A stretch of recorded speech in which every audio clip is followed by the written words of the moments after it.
Let me start by saying that all of us are born with a certain capacity to exercise one gift or the other.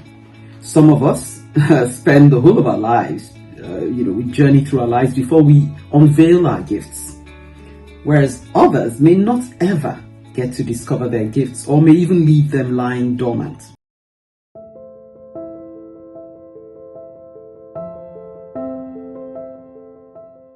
Hello! On this week's Couch Piece series, we're going to be talking about gifts and capacity.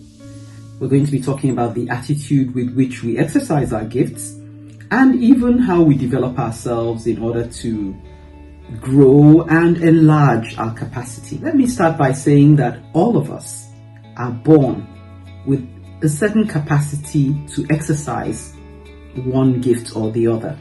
Some of us spend the whole of our lives, we journey through our lives before we unveil our gifts, whereas others may not ever get to discover their gifts or may even leave them lying dormant. When it comes to talents, our gifts are something we are endowed with from the crib and we operate in seemingly effortlessly as compared with others. What are your gifts? Let me get the ball rolling by saying that my gifts, as far as I perceive them, lie in the creative domain.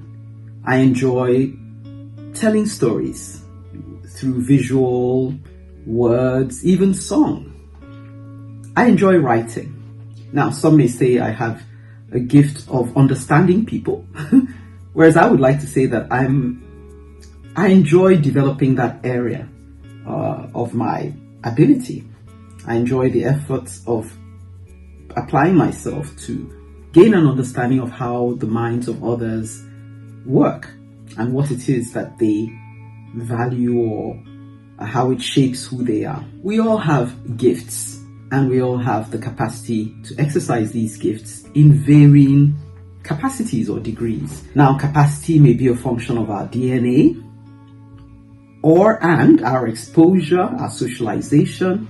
It may be a function of how we've applied ourselves in these areas of our giftings, or it may be a combination of all of the above. I'm an advocate of honing our talents. However, I do appreciate that before we can hone our talents, we first have to appreciate that they exist and how unique they are. Now, our talents or our gifts are unique to us as our fingerprints because of the fact that they come with an affinity, or they come bound up with our personalities, our circumstances. You could call it our operating space or even our performance stage.